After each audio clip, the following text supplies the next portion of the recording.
Meanwhile, Novaya Gazeta Europe reports on a previously unknown fact: the emergency hospitalization of the Chechen leader Ramzan Kadyrov. He was hospitalized when he arrived at the State Council meeting chaired by dictator Putin. The meeting took place on December 25th, but Kadyrov, who had planned to attend in person, flew to Moscow on December 24th, suddenly felt unwell and had to be hospitalized on Christmas night from December 24th to 25th of last year. An intensive care ambulance was even dispatched for him. He was taken to the Central Clinical Hospital of the Presidential Administration of the Russian Federation. At the same time, he did not bring any of his deputies, and there were no representatives from Chechnya at the State Council meeting on the 25th. He was not prepared for this.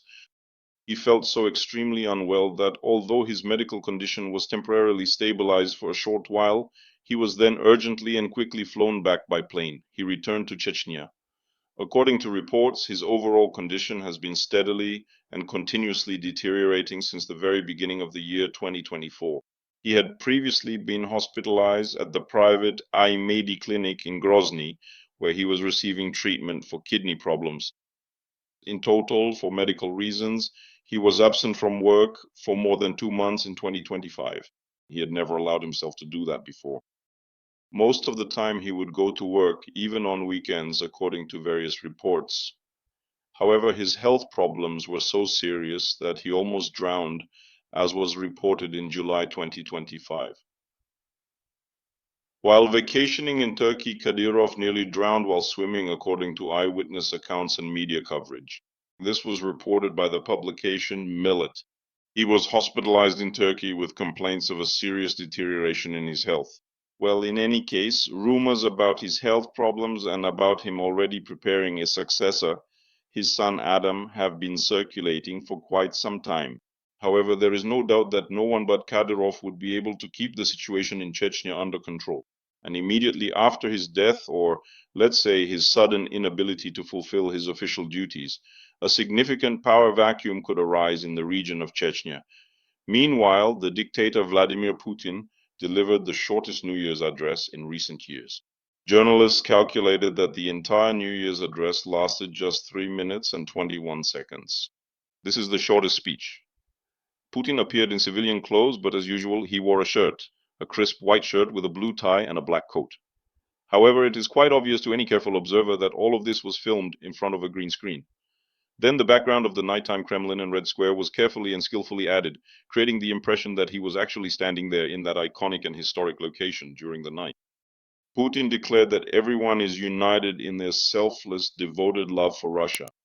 Millions of Russians, he said, think about, empathize with, and place their hopes on the participants in the war against Ukraine. We are together, the people of Russia. The work, successes, and achievements of each of us make up new chapters in its millennia-old history. The work, successes, and strength of our unity determine the sovereignty, security of the motherland, its development, and its future. Well, basically this and other such verbal nonsense.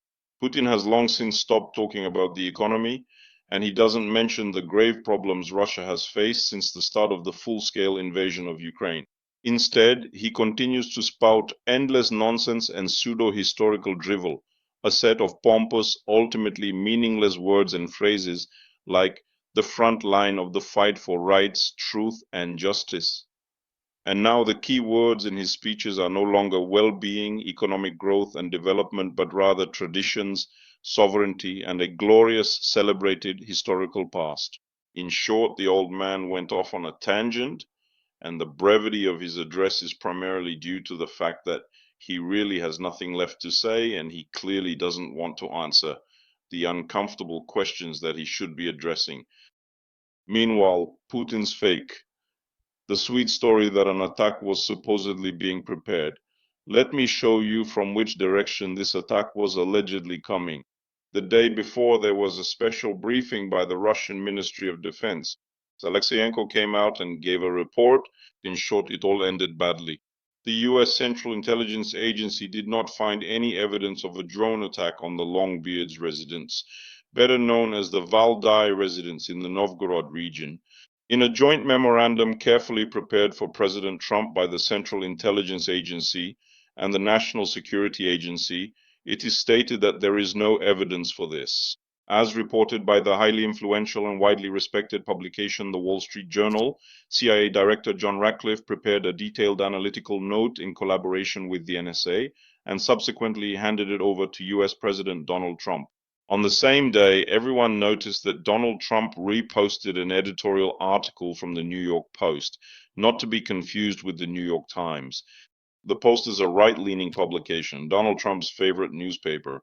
By the way, the New York Post is very sympathetic and supportive of Ukraine.